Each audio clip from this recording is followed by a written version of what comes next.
ఆంధ్రప్రదేశ్ మాజీ మంత్రి అంబటి రాంబాబు తనపై ప్రభుత్వం మరియు పోలీసులు కుమ్మక్కై కేసులు పెట్టారని ఆరోపించారు. తనపై నమోదైన కేసులన్నీ బెయిల్ కి అర్హమైనవేనని, అప్పటికి 18 రోజుల పాటు రాజమండ్రి సెంట్రల్ జైల్లో నిర్బంధించారని తెలిపారు.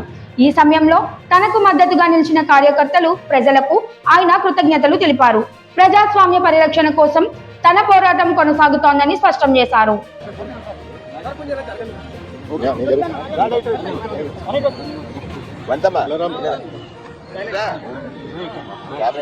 ఓకే,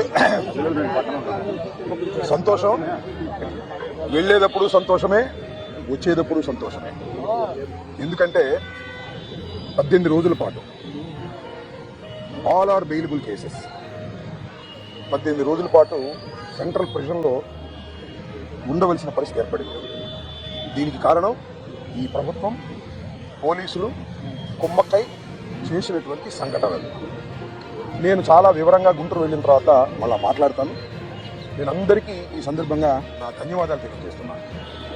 నాకు ఎవరైతే సపోర్ట్ చేశారో ఈ సంఘటనలో, ఎవరైతే మద్దతు పలికారో వారందరికీ నా హృదయపూర్వక ధన్యవాదాలు. అలాగే కొంతమంది మద్దతు పలకలేదు, వారికి కూడా నా ధన్యవాదాలు.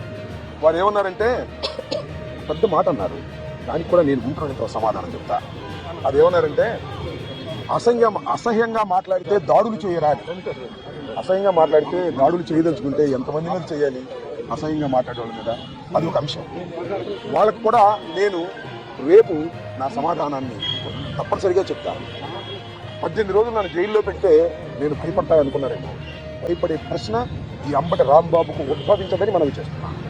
ఎందుకంటే ఈ చంద్రబాబు నాయుడు గారి ప్రభుత్వం వచ్చినప్పుడే జైల్లో ఉండటానికి సిద్ధపడ్డానని కూడా ఈ సందర్భంగా మనవి చేస్తున్నాను.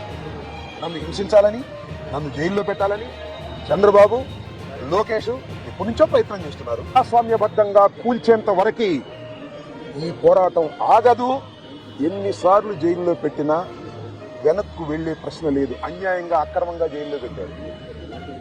నా ఇల్లు దహనం చేయడానికి ప్రయత్నం చేశారు, నా కార్లు పగలగొట్టారు, నా ఆఫీస్ పగలగొట్టారు, నా పెళ్ళాం బిడ్డలను తరిమి కొట్టారు, నన్ను చంపడానికి ప్రయత్నం చేశారు, తీసుకొచ్చి జైల్లో పెట్టారు. ఏమైంది? ఏమైందని అడుగుతా ఉన్నా. చంద్రబాబు నాయుడు అడుగుతా ఉన్నా, లోకేష్ని అడుగుతా ఉన్నా. ఏమైంది? ఏమీ కాదు. మళ్ళా కాలం తిరిగి వస్తుంది. అన్నిటికీ సమాధానం ఇవాళ చాలామంది మిత్రులు మాట్లాడారు. బయట జరిగిన సంఘటనలు నాకు తెలియదు, చాలా తక్కువ మాత్రమే, పేపర్లో ఉన్నవి మాత్రమే నేను తెలుసుకున్నాను. జైలు జీవితాన్ని నేను అనుకోకండి, ఎంజాయ్ చేశాను. ఎంత కఠినంగా ఉన్నా ఎంజాయ్ చేశాను. ఎందుకంటే ఒక రాజకీయ స్ఫూర్తితో రాజకీయాల్లోకి వచ్చినటువంటి వ్యక్తిని నేను. పట్టుదలగా ముందుకు సాగే వ్యక్తిని.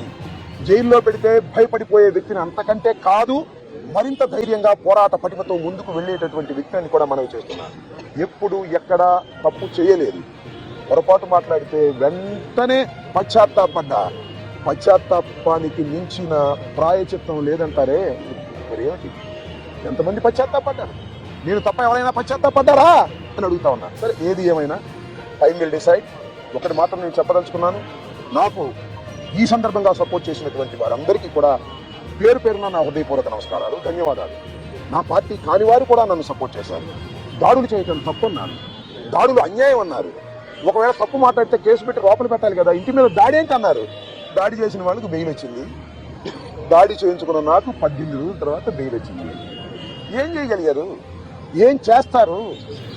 దేనికైనా సిద్ధపడి రాజకీయాల్లో జగన్మోహన్ రెడ్డి వెంట నడుస్తున్నటువంటి వ్యక్తులం. ఆ రోజు రాజశేఖర రెడ్డి వెంట నడిచాం, ఇవాళ జగన్మోహన్ రెడ్డి గారి వెంట నడుస్తాం, తుదకంటూ నడుస్తాం.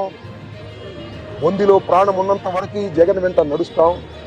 ఏ విషయాన్నైనా, ఎన్ని కుట్రలైనా, ఎన్ని కుతంత్రాలైనా ఎదుర్కోవడానికి సిద్ధంగా ఉన్నామని కూడా ఈ సందర్భంగా మనవి చేస్తున్నాను. అందరికీ నా హృదయపూర్వకమైన ధన్యవాదాలు ఈ సందర్భంగా తెలియజేసుకుంటున్నాను. మళ్ళా రేపు వివరంగా గుంటూరులో ప్రతి విషయం గురించి కూడా నేను మాట్లాడతాను. ఇంకో అడిగితే